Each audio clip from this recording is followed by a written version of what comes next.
Баршаңызға сәлем. Біздің каналымызға қош келдіңіздер. Видеоларымызды жоғалтып алмас үшін каналға тіркеліп, колокольчикті басуды ұмытпаңыздар. Бүгін біз сіздерге біздің отбасымыздың фавориттеріне айналған лаваштан дайындалатын таңғы түрімен бөлісетін боламыз. Видеоны соңына дейін қарап, бізбен бірге болыңыздар.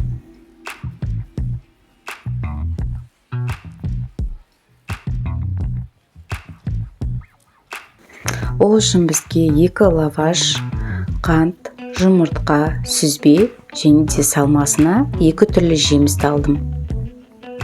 Ең алдымен сүзбені дәл осылай шанышқаның көмегімен езіп алатын боламыз. Егер де үйлеріңізде блендер бар болса, қант, жұмыртқа, сүзбе үшеуін жақсылап блендермен езіп алсаңыздар болады. Енді қант салып, оны да жақсылап араластырып аламыз. Жұмыртқаны саламыз, оны да жақсылап араластырып аламыз. Егер арасында майда түйіршіктер шықса, онда ол ештеңе етпейді, уайымдамасаңыздар болады.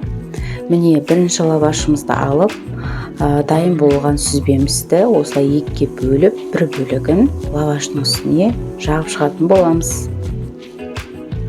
Мен сияқты шанышқымен емес, силиконды күрекшенің көмегімен жақсаңыздар, біркелкі әрі тез жағылып шығатын болады. Барлығын жағып болған соң жеміс-жидектерді салатын боламыз. Сіздер кез келген жеміс-жидектерді пайдалансаңыздар болады. Мен черешняны пайдаландым. Құлпынай, таңқурай немесе кептірілген жеміс-жидектерді де пайдалануға болады. Мәселен, мейіз, кептірілген өрік сияқты. Енді дәл осылай видеодағыдай рулет сияқты орайтын боламыз. Енді екінші лавашымызды дайындайтын боламыз. Оғанда дәл солай творогымызды жағып, жеміс-жидектерді жайғастырып шығатын боламыз.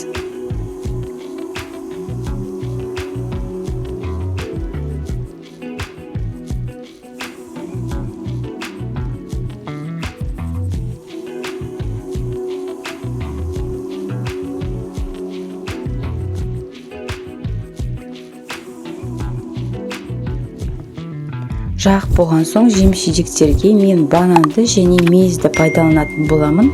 Егер де сіздерге мейіз ұнамайтын болса, онда тек қана дәл осылай бананды ғана қойып шықсаңыздар болады, немесе тек қана мейізбен ғана жасауға болады.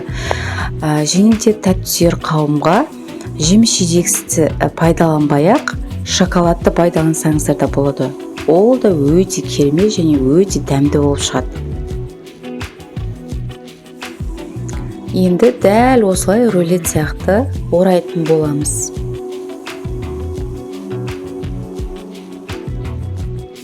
Міне енді дайын болған рулеттерге осылай жұмыртқаның сарысын жағып, күнжітпен немесе макпен әсемдеп шығамыз. Рулеттерімізді 180 градуста қызып тұрған пеште 30 минуттай пісіріп алатын боламыз. Міне, құрметті көрермендер, біздің лаваштан дайындалған рулеттеріміз пісіп шықты. Көріп тұрғандарыңыздай, дәл осындай әдемі болып пісіп шығады. Пісіп шыққан соң міндетті түрде 20-30 минутқа суытып қойыңыздар. Сол кезде дәмі одан да керемет болып түседі. Міне, қазір сіздерге екеуін кесіп көрсетемін. Мен әлі суытқан жоқпын, сондықтан дәл осылай шашылып жатыр, мән бермеңіздер. Бірінші салмамыз біздің банан және мейіз қосылған рулетіміз.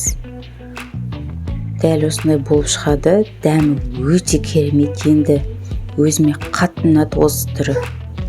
Екінші түрі ол біздің черешня қосылған түрі. Мені көріп тұрғандай сондай әдемі болып пісіп шығады. Видеоны соңына дейін қарасаңыздар, видеоны бағалап, лайк басып, комментарий жазып, подписация етіп, және де өз жақындарыңызбен бөлісіп қоюды ұмытпаңыздар. Сіздердің қолдауларыңыз біздің каналдың дамуына үлкен үлесін қосады.